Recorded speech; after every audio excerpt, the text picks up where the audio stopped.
Hi, it has been a minute since I have posted anything, video or written, but I want to get back to this conversation of anxiety. In my last post, I promised that I would provide 3 tools to lay the groundwork before eventually diving into our own very personal look with the struggles of anxiety. In that last video, we talked about gratitude, and a number of you participated in a 30-day gratitude challenge. So thank you. I hope that you were blessed by that in some way. Today we look at the second tool, which is that of self-care. So here we are in mid-October, and this is like my crazy maker time of year. We got the holidays coming, which means Christmas shopping and getting the decorations out, and the weather's changing, so we got to blow the sprinklers out and rake the leaves, and this just always happens to be one of the busiest times of years for my business. And then I've been traveling a bunch, and it's just mass craziness, chaos everywhere. Now, as I say all of that, I fully recognize that as you sit here watching this video, you may be going through a season of life that is so incredibly intense and emotional and painful, far beyond the normal stress and chaos in life. So wherever you're at today, I hope that this video speaks to you and that you can take away this message of how self-care can actually truly help. There's small things you can do that will feel better. I was on an airplane recently doing some traveling out to the East Coast, and normally when I'm on a plane, I sort of space out, put my headphones on, and I don't pay a whole lot of attention to the safety presentation. But this time, as the lovely flight attendants were talking about the exit rows and how to buckle your seatbelts, I was struck specifically by the part when they talk about the oxygen masks that are going to drop down from the ceiling in the case that the air pressure in the cabin decreases.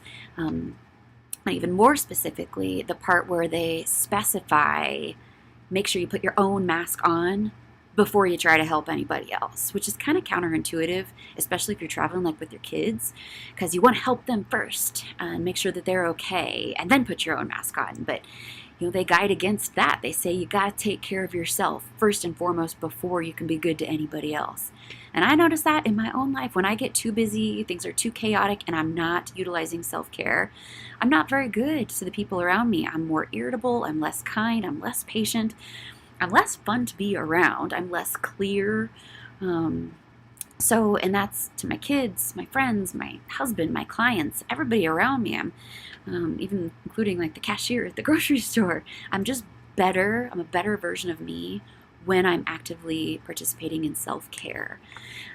One of my presentations over this last month was to a group of legal professionals at a law firm. And these are people who, their days are intense. They bill by the hour. They're working on high-profile cases with an enormous amount of urgency. And in preparation for that presentation, I found a research study that looked at 2 groups of people.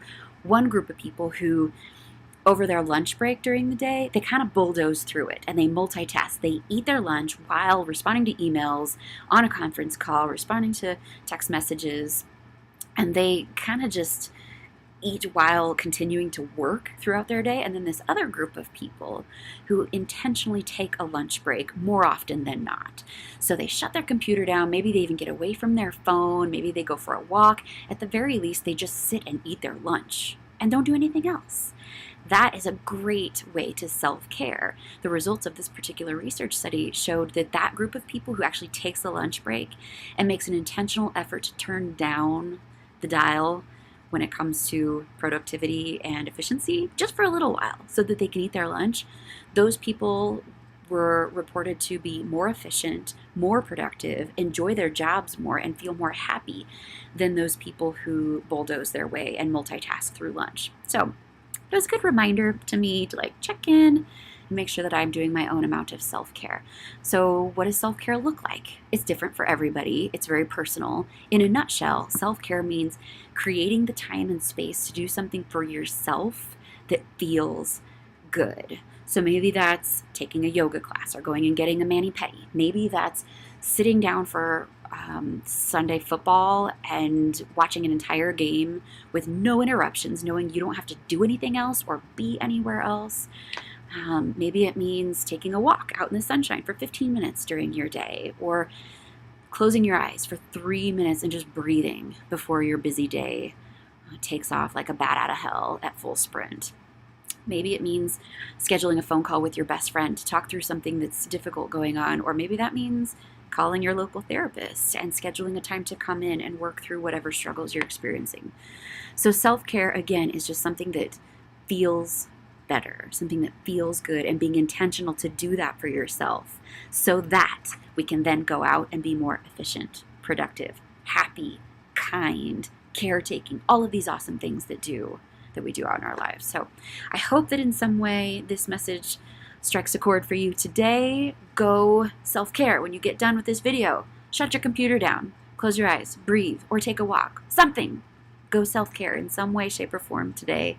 And I hope that you find it helpful. Check back for the next video, which will address the number 3 groundwork tool as we start to dive into this topic of anxiety a little deeper and a little more personal every time.